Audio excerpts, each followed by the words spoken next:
بسم اللہ الرحمن الرحیم۔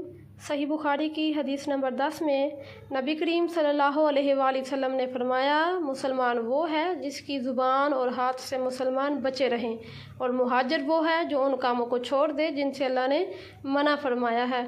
لیکن اکثر دیکھا گیا ہے کہ لوگ موقع ہاتھ سے جانے ہی نہیں دیتے۔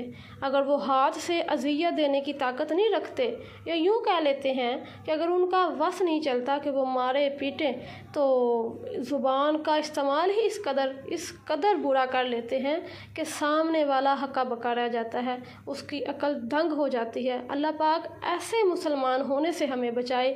اللہ پاک سے دعا ہے کہ اللہ پاک ہمیں ایسا مسلمان بنا دے جو ہم اللہ کو بھی پسند آ جائیں اور اللہ کے حبیب کو بھی پسند آ جائیں، اور ہماری وجہ سے کسی کو اذیت نہ ہو۔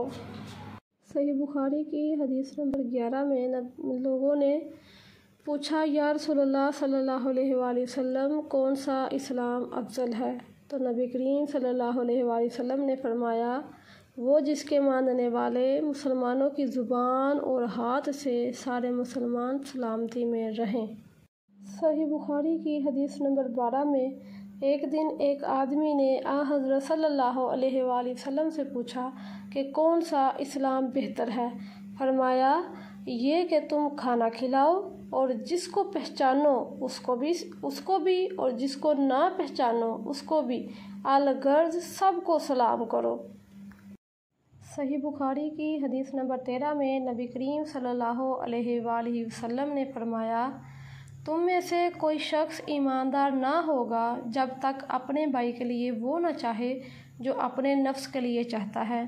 اب دیکھیں کہ حدیث نمبر 10 اور 11 کا مفہوم یہی تھا کہ اپنی زبان اور ہاتھ سے مسلمان کو اذیت نہ دی جائے۔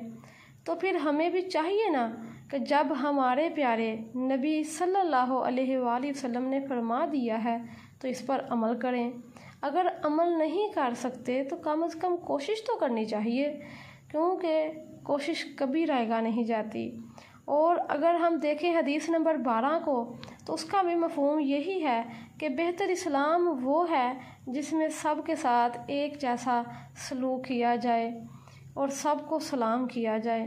اور اگر حدیث نمبر 13 کا مفہوم دیکھ لیں تو اس کا بھی مفہوم یہی ہے کہ نبی پاک صلی اللہ علیہ وآلہ وسلم نے فرمایا، ایماندار ہی وہ ہے جو اپنے لیے پسند کرتا ہے، اپنے مسلمان بھائی کے لیے بھی وہی پسند کرے۔ اگر ہم پسند کرتے ہیں کہ فار ایگزامپل اگر ہم پسند کرتے ہیں کہ ہمارے ساتھ کوئی بھلائی کرے، تو پھر ہمیں بھی دوسروں کے ساتھ بھلائی کرنی چاہیے۔ ہم کیوں نہیں کرتے؟ جو ہم اپنے لیے پسند کرتے ہیں وہی ہمیں دوسروں کے لیے بھی پسند کرنا چاہیے۔ اگر ہم چاہتے ہیں کہ ہمارے ساتھ کوئی غلط بات نہ کرے، غلط طریقے سے پیش نہ آئے، تو ہم کیوں دوسروں کے ساتھ غلط طریقے سے پیش آتے ہیں؟